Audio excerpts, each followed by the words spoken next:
खबर क्या है? हमारे पड़ोसी देश बांग्लादेश से खबर है। बांग्लादेश हालांकि कई दिनों तक आने वाले समय में भी खबर में रहने वाला है, क्योंकि इनके यहां पर जो हुआ है वो कोई साधारण घटना नहीं घटी है। उनके यहां पर लोकतांत्रिक तरीके से चल रही सरकार को वहां पर लोगों ने गिरा दिया है, सरकार को पटकी मार दी है। वहां पर सरकार तो छोड़िए, जिसने देश बनाया हो उस व्यक्ति तक की तस्वीरें तोड़ दी गई हैं।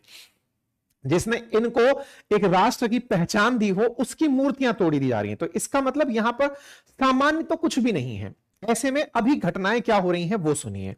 इन लोगों को, क्योंकि शेख हसीना भारत में है, इन्होंने एंटी इंडिया एजेंडा बहुत तेजी से चला रखा है। एंटी इंडिया एजेंडे में आज का एजेंडा यह है कि बांग्लादेशी शरण लेने के लिए भारत आ रहे हैं, उसको ये आधिकारिक तौर पे नहीं स्वीकारते कि हमारे लोग आपके यहां शरण लेने आ रहे हैं, लेकिन हमारे देश में हमारी बॉर्डर सिक्योरिटी फोर्सेस अगर उन्हें आने से रोक दें, इस बात पर नाराज हो जाते हैं। मतलब ये वो वाली कहानी है आज के सेशन में कि एक तो चोरी और ऊपर से सीना जोरी। ये क्यों कह रहा हूं, आइए मैं आपको आज के सेशन में बताता हूं। वर्तमान में यहां पर जो कार्यवाहक सरकार चल रही है वो इन महाशय मोहम्मद यूसुफ के अंडर में, जो कि एक नोबेल पुरस्कार विजेता हैं, इनके अधीन चल रही है। अपेक्षाएं तो बहुत थी कि साहब जब सरकार चलाएंगे तो इनके यहां पर सब पलट देंगे, लेकिन ऐसा हुआ नहीं। रिसेंट डेज में मैंने आप लोगों को यह बताया था कि इनके यहां पर राजनीतिक अस्थिरता के चलते भारत इनके यहां तेल भेजने वाली जो पाइपलाइन है उसका एक्सपेंशन रोक रहा है कि भैया इतना ही बनाएंगे, आगे तुम लोग स्टेबल हो जाओ, तब आगे चल के कोई और काम करेंगे। ऐसा क्यों हम बोल रहे हैं? क्योंकि बांग्लादेश जहां एक और भारत पर अति निर्भर है, उसके साथ साथ वहां की लोकल राजनीति जो कि पाकिस्तान से, अमेरिका से, चाइना से अब प्रेरित होकर एंटी इंडिया कैंपेन चला रही है। एंटी इंडिया कैंपेन चलाने के पीछे किसका हिडन एजेंडा है? पाकिस्तान का। और क्यों है उसके पीछे का? बड़ा रीजन है। रीजन बड़ा यह है कि कभी पाकिस्तान ही हुआ करता था बांग्लादेश, कभी भारत से जब 1947 में टूटा था तब पाकिस्तान बनकर ही गया था। ये तो उसके टुकड़े भारत ने 1971 में करवा दिए, यानी नेचुरल अलाय तो वो पाकिस्तान का ही है। वर्तमान में भारत के पक्ष में तो 1971 के बाद आया है, यानी कि इनका जो ओरिजिनल गुण है वो तो पाकिस्तान वाला है। ऐसे में 1971 के बाद जो भारत के प्रति इनका रवैया नरम पड़ा था, भारत के कारण जो एहसानमंद होने लगे थे, वो पुराने लोग जो पुराने पाकिस्तानी हैं वो भड़काने लग रहे हैं कि देखो इंडिया ने तुम्हारा क्या हाल कर दिया, देखो इंडिया ने कैसा बिगाड़ दिया, देखो इंडिया। इसी एंटी इंडिया के अंदर आज का सेशन एक और आगे बढ़ रहा है। मैंने आपको हाल ही में बताया था इनके यहां पर एंटी इंडिया और एंटी हिंदू बहुत जबरदस्त तरीके से हो रहा है। कई कई यूनिवर्सिटीज के प्रोफेसर्स को केवल इसलिए हटा दिया जा रहा है क्योंकि वो हिंदू हैं। मैंने इस पर आपको सेशन के अंदर जानकारी भी दी थी और ट्वीट पर भी हमने जानकारी दी। फिलहाल के लिए ऐसा समझिए कि भारत के बांग्लादेश के साथ जो बॉर्डर साझा होते हैं, अंतरराष्ट्रीय स्तर पर अगर हम किसी के साथ सबसे बड़ा बॉर्डर साझा करते हैं तो वो बांग्लादेश है। बांग्लादेश और पाकिस्तान, इन दोनों के साथ हमारी अर्धसैनिक बलों की टुकड़ी जिसका नाम है बीएसएफ, जो कि केंद्र सरकार के अधीन, जो गृह मंत्रालय है उसके अधीन कार्य करती है। बीएसएफ यानी बॉर्डर सिक्योरिटी फोर्स बांग्लादेश और पाकिस्तान बॉर्डर पर फ्रंट में पाई जाने वाली सेना की अर्धसैनिक बलों की टुकड़ी है, गृह मंत्रालय के अधीन आने वाली। बीएसएफ के अधिकारियों पर आरोप है कि इन्होंने बांग्लादेशियों को गोली मार दी।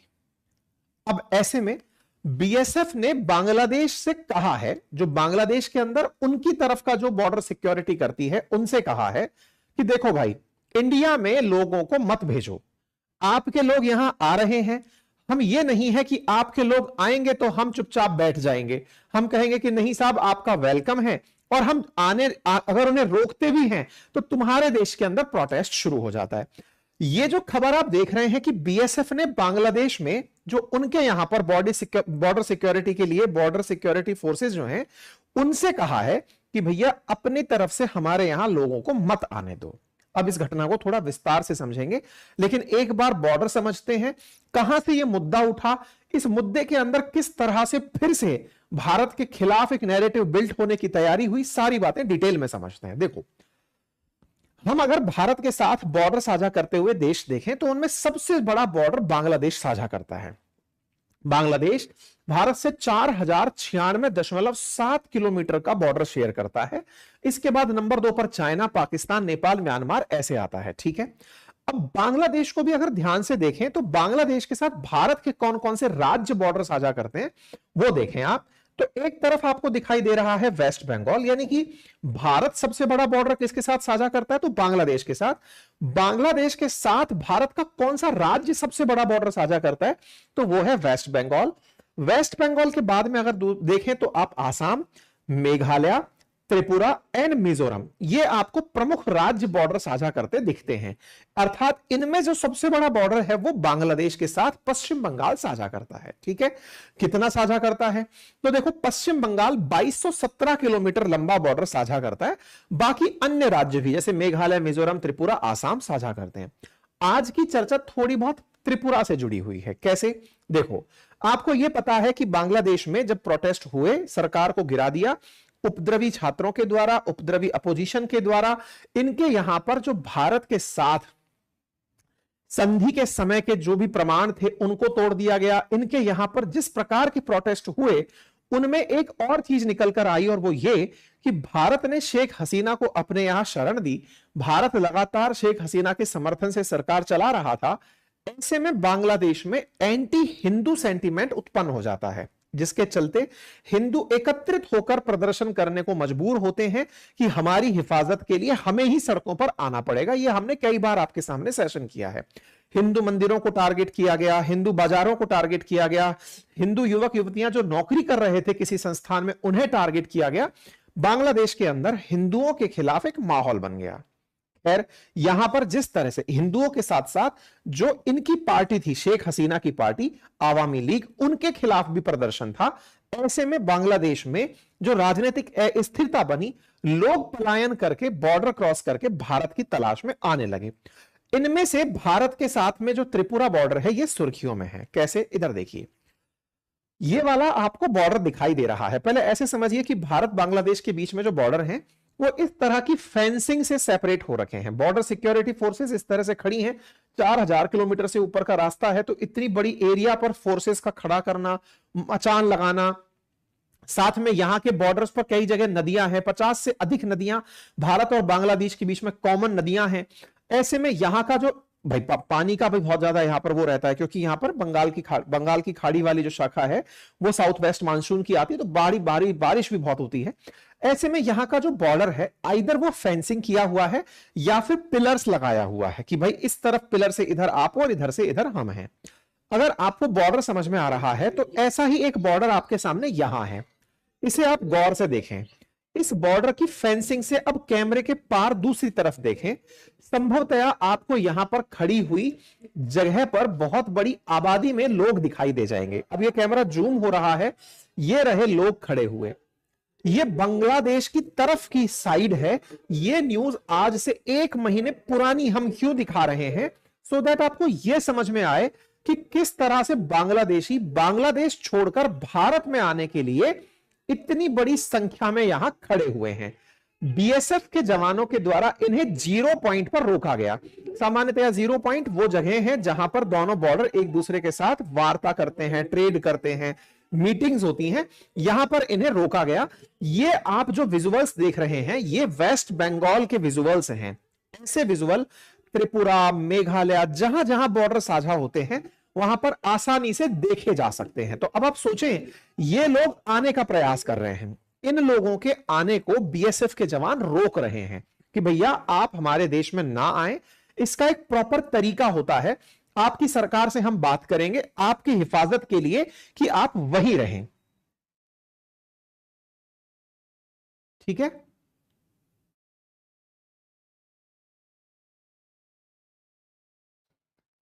ठीक है। ऐसे में बीएसएफ के द्वारा प्रॉपर सिक्योरिटी अरेंजमेंट्स टाइट किए गए। यहां पर आप 10 अगस्त की दिन की खबर देखते हैं। BSF Titan security arrangement amid ongoing crisis in Bangladesh. और ऐसे में बीएसएफ साफ साफ इनको बोलती है कि भैया सब लोग अपनी अपनी बॉर्डर सिक्योरिटी करिए, हम अपनी जगह रहते हैं, आप अपनी जगह रहिए। एक ऐसा ही वीडियो बाहर निकलता है 12 अगस्त का। अब आप इस 12 अगस्त के वीडियो को देखिए, जो कि भारत के बीएसएफ के जवान उस भीड़ को जो कि पानी में खड़ी है बांग्लादेश वाली साइड, और वो भारत आने के लिए मतलब एक तरह से कहिए कि इकट्ठी हो रखी है कि उसे भारत में एंट्री करना है, बीएसएफ के जवान उन्हें समझा रहे हैं कि भैया कृपया करके हमारे क्षेत्र में मत आइए, इसके लिए प्रॉपर एक डिस्कशन का तरीका होता है, हम आपकी सरकार से तैयारी करेंगे, बात करेंगे। ये इंडियन एक्सप्रेस की कटिंग देख रहे हैं आप कि यहां पर आने से इन्हें रोका जा रहा है कि आप मत आइए। बीएसएफ के जवान समझा रहे हैं।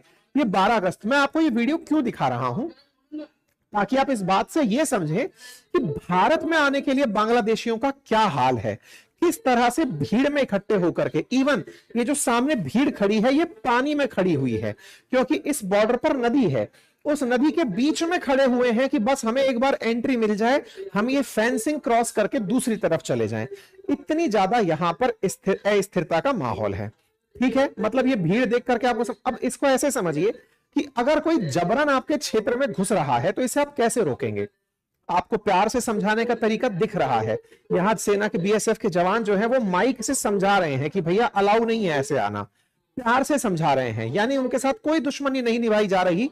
अदरवाइज आप जबरन घुसेंगे तो आपके ऊपर एक्शन लिया जाएगा। अब एक्शन क्या हो सकता है, आपको गिरफ्तार कर लिया जाए, आपके क्षेत्र में छोड़ दिया जाए। लेकिन अगर आप घुसपैठ करने लगेंगे, मतलब आपको मना किया जा रहा है मत आइए, आप दूसरे देश के नागरिक हैं और आप जबरन घुसने लगेंगे तो बल प्रयोग भी होता है। घुसपैठिए जब दूसरे देश के अंदर एंट्री करते हैं तो बल प्रयोग करने का सेना उपयोग करती है। ऑब्वियस सी बात है, इसीलिए उन्हें खड़ा रखा गया है। इसलिए थोड़ी कि वो बस आपका आईडी कार्ड चेक करेंगे कि चाहो आपको उधर ही रहना है, नहीं आप गलती से इधर आ गए, नहीं, उनको बॉर्डर सुरक्षित भी रखने हैं। ऐसे में ये सारी सिचुएशंस अच्छे से बताती हैं कि स्थितियां तो बॉर्डर पर सामान्य नहीं है। तो आज हम चर्चा क्यों कर रहे हैं, ministry of foreign affairs Bangladesh का बयान सुनिए साहब। क्या बयान है, 5 सितंबर का। उन्होंने अपनी तरफ से एक प्रोटेस्ट दर्ज कराया है भारत सरकार के सामने और कहा है कि आपकी सेना के द्वारा हमारी एक 13 वर्षीय बच्ची को गोली मार दी गई। नाम उसका स्वर्णा दास है और वो उसको गोली मार दी गई बीएसएफ के द्वारा 1 सितंबर 2024 को, जब वो बॉर्डर क्रॉस कर रही थी। एक तो ये समझ नहीं आ रहा कि वो क्रॉस कर क्यों रही थी। आपको इतना बुरा लग रहा है, आप अपने में रखते ना उनको जाने के लिए मजबूर क्यों किया, पहले तो इस पर शर्माइए।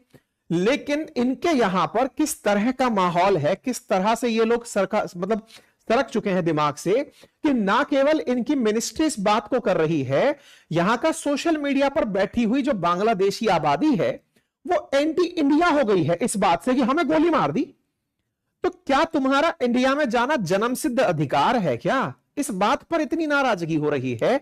Ministry of foreign affairs Bangladesh लिखता है कि ढाका ने अपनी तरफ से प्रोटेस्ट दर्ज कराया है बीएसएफ के खिलाफ कि उन्होंने हमारी एक 13 वर्षीय बच्ची को जो कि बॉर्डर पर थी उसे गोली मार दी। उन्होंने इंडियन हाई कमीशन को इस बारे में अवगत करा दिया है कि साहब इस तरह से आप नहीं करेंगे, ये हमारे आप लोगों के द्वारा किया गया जो कार्य है ये बांग्लादेश और भारत की बॉर्डर अथॉरिटीज के बीच में जो 1975 में डील हो रखी है उसके खिलाफ है। आप इस तरह की ये खबरें देखें। इस खबर के साथ साथ अब बांग्लादेश के अंदर माहौल देखें। बांग्लादेश का माहौल है justice for Swarna Das, justice मांगा जा रहा है। मतलब हद तो यह है कि एक तो आप एंट्री कर रहे हो, ये आपने कहा था ना, एक तो चोरी ऊपर से सीना चोरी, और तो और इस खबर में भी भारत का पक्ष किसी ने नहीं जाना है। कुछ खबरों में यह भी कहा गया है कि यह गोली भारत की तरफ से चलाई भी नहीं गई है, उनके ही बॉर्डर की तरफ से गोली चली है 0 पॉइंट पर रात के अंधेरे में। कोई किसी की गारंटी नहीं ले रहा है। हो सकता है दोनों के बीच यह एग्रीमेंट हो कि हम बल प्रयोग नहीं करेंगे, उसके बावजूद भी ये ब्लेम लगा दिया गया है कि आपने मार दिया। Stop killing by BSF. इधर आप देखें तो शेम ऑन इंडिया चल रहा है, ब्लडी इंडियंस चल रहा है, इंटरनेशनल क्रिमिनल कोर्ट तक भारत को ले जाने की बातें हो रही हैं। गजब है भाई साहब। आप सोचकर देखें कि दूसरे देश से कोई आपके देश में आने का प्रयास कर रहा है, उसे रोकने का भी अधिकार आपके पास नहीं है। इससे बड़ी स्थिति क्या हो सकती है। बीएसएफ के द्वारा इस बच्ची की बॉडी को 4 सितंबर को बांग्लादेश को दे दिया गया कि साहब 45 घंटे बाद ये पकड़िए, ये आपकी बच्ची यहां पर इस तरह से मर गई। इसको अंतरराष्ट्रीय कवरेज मिल रहा है। टर्की का एक न्यूज चैनल छाप रहा है कि बांग्लादेश में प्रोटेस्ट हो रहे हैं क्योंकि एक 13 साल की बच्ची को इंडियन बॉर्डर फोर्सेस ने मार दिया। आप इससे अंदाजा लगाइए कि यह दुनिया के अखबार की खबर है कि भारत ने एक बच्ची को गोली मार दी। त्रिपुरा टाइम्स लिखता है कि बांग्लादेश की जो माइनर गर्ल मरी है वो बांग्लादेश का जो बॉर्डर गार्ड ऑफ बांग्लादेश है, जैसे भारत में बीएसएफ है, बॉर्डर सिक्योरिटी फोर्स, ऐसे बांग्लादेश में बॉर्डर गार्ड्स ऑफ बांग्लादेश है, बोले उनके द्वारा मरी है और वो 0 पॉइंट पर जहां दोनों देशों के बॉर्डर टच होते हैं वहां मरी है। अब इस न्यूज के बाद बांग्लादेशी और भड़क गए कि एक तो ये मार देते हैं, ऊपर से हमारे ऊपर ही आरोप लगा रहे हैं। हमें तो भैया ये समझ नहीं आ रहा कि आपको रोकने का तरीका क्या है। प्यार से आपके सामने विनम्र मुद्रा में खड़े हो जाएं क्योंकि आप बांग्लादेशी हैं, कि हमारी मजबूरी है कि आपको पड़ोस में रखना है। अब आप तो हद इससे आगे चलते हुए देखें कि इनके हालात इनके यहां से समझ तो नहीं रहे, दूसरा अन्य देशों के साथ इनके क्या व्यवहार हो उस पर भी इनकी चर्चा चल रही है। ऐसे में बीएसएफ ने इनके बांग्लादेश में जो बॉर्डर गार्ड ऑफ बांग्लादेश हैं उनसे कहा है कि देखो भाई, इंडिया में इन्फिल्ट्रेशन मत करो, अगर ऐसा करोगे तो फिर हमें भी कार्रवाई करनी पड़ेगी। तुम अपने लोगों को अपने यहां रोको, हम पर किसी प्रकार का ब्लेम गेम खेलने से बेहतर है कि अपने यहां पर अपने लोगों को रोको। ये बीएसएफ की तरफ से साफ साफ कह दिया गया है। ठीक है साहब, आगे चलते हैं। इसी बीच में अब भारत के भी लोग सक्रिय हुए, बांग्लादेश के हिंदू सक्रिय हुए। उन्होंने कहा कि आप लोग इसका तो प्रोटेस्ट कर रहे हो कि भारत की गोली से एक लड़की मर गई, उस व्यक्ति का क्या जिसको आपने ब्लास्फेमी के आरोप में मार दिया।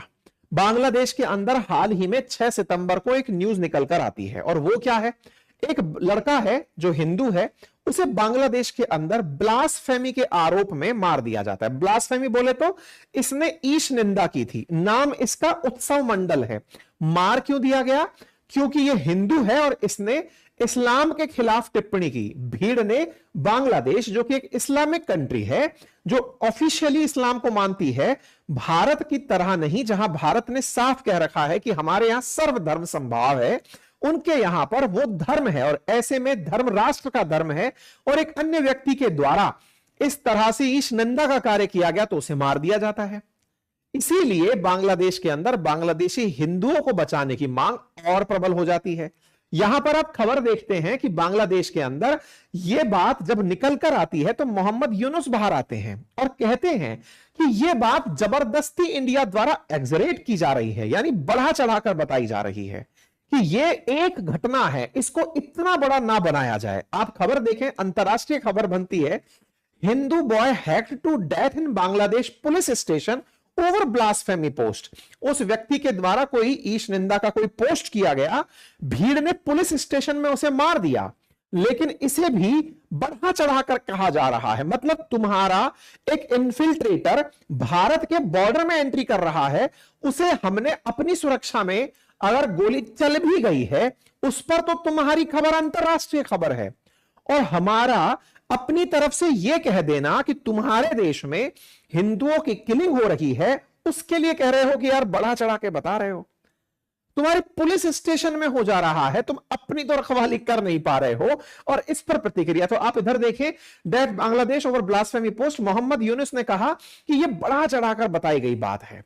और तो और ये भाई साहब भारत को सलाह और दे देते हैं, सलाह दे देते हैं कि सर देखिए, ऑलरेडी भारत और बांग्लादेश के बीच के संबंधों में बेहतर है कि भारत हिंदुओं के मामले पर चुप ही रहे, कुछ बोले नहीं। क्यों नहीं बोले साहब?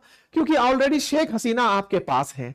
बेहतर है कि हम लोग, those who are being killed by shooting are just couriers, this is callousness, this has to stop. और मैं ऐसे में बॉर्डर पर जो स्थितियां हुई है ना, उनके खिलाफ हूं। मतलब ये अपनी तरफ से कहते हैं कि हिंदुओं के मामले में भारत बांग्लादेश को ऐसे दिखा रहा है जैसे अफगानिस्तान हम बन गए हों। ये खुद बोल रहे हैं कि बांग्लादेश को हम अफगानिस्तान नहीं बनने देंगे। भारत दुनिया भर में यह दिखाने का प्रयास कर रहा है कि यहां पर तो हिंदुओं को टारगेट किया जा रहा है। बिल्कुल वैसे ही आपको याद होगा जब सिटीजनशिप अमेंडमेंट एक्ट इंडिया में आया था, तब अफगानिस्तान, बांग्लादेश और पाकिस्तान, यहां पर जो भी गैर मुस्लिम थे उन्हें भारत आने के लिए भारत ने सिटीजनशिप देने का प्रावधान किया था कि अगर वो भारत आ चुके हैं एक नियत तिथि से पहले और भारत में बसे हैं तो उन्हें भारत की नागरिकता मिलेगी। तो ये कह रहे हैं कि हमें अब बांग्लादेश की तरह ट्रीट कर रहे हो कि हमारे यहां पर हिंदुओं को मारा जा रहा है, बढ़ा चढ़ाकर बता रहे हो। हम बांग्लादेश को अफगानिस्तान नहीं बनने देंगे, बेहतर है ना बनने दो, क्योंकि फिर तुम लोग बॉर्डर क्रॉस करके आओगे, फिर पता नहीं किस तरह से बिहेवियर हो जाएगा। ये एक बड़ी खबर है। खैर, इस बीच में मोहम्मद यूनुस हालांकि राजनीति में अभी नए हैं, उन्हें ज्यादा बातें नहीं पता हैं, लेकिन हां वो इस बात को लेकर कह रहे हैं कि ये पॉलिटिकल से ज्यादा कम्युनल घटना दिख रही है, इस तरह से भारत सरकार दिखा रही है। खैर, आने वाले समय में बेहतर होगा कि भारत बांग्लादेश के संबंध बेहतर हो, दोनों के लिए बेहतर होगा। बाकी आपकी इस विषय पर क्या राय है जरूर कमेंट बॉक्स में रखिएगा। मेरे प्यारे साथियों, आप लोगों को अपनी पाठशाला.com पर रेगुलर अब हम इस तरह का हैंडआउट भी उपलब्ध करा रहे हैं। आप इसका प्रिंट निकाल लें। रोजाना आपको दिन भर की जो महत्वपूर्ण खबरें हैं उन खबरों को एक साथ संचित करके इस प्रकार से उपलब्ध करा रहे हैं। फ्री ऑफ कॉस्ट उपलब्ध है। आप इसे वीकली, डेली, मंथली हर रूप में आप इसे पाएंगे, ताकि आप लोगों का जो रोजाना पढ़ने का करंट अफेयर है वो पूरा होता रहे। बाकी हमसे कनेक्ट करने के लिए अपनी पाठशाला और अंकित अवस्थी सर दोनों नाम से हमारा व्हाट्सएप चैनल है, लिंक कमेंट बॉक्स में दिया हुआ है, आप उसे वहां से ज्वाइन कर सकते हैं। आरएएस के लिए वैकेंसी आ चुकी है। ऐसे में हमारा कोर्स लॉन्च हो चुका है जो कि लाइव प्लस रिकॉर्डेड दौरों फॉर्मेट में है, आप इसे ज्वाइन कर सकते हैं। GA foundation history, geography, polity, economy का बैच उपलब्ध है, आप इसे ज्वाइन कर सकते हैं। साथ में एसएससी की नई वैकेंसीज बाहर आई हैं, आप उन वैकेंसीज को भी ध्यान में रखते हुए अपनी पाठशाला.com वेबसाइट पर टेस्ट सीरीज बहुत ही नॉमिनल कीमत पर ज्वाइन कर सकते हैं। हमारे हैंड रिटन नोट्स भी उपलब्ध हैं जिन्हें आप घर बैठे हुए एक नॉमिनल कीमत पर अपने लिए ऑर्डर करके मंगा सकते हैं। ठीक है।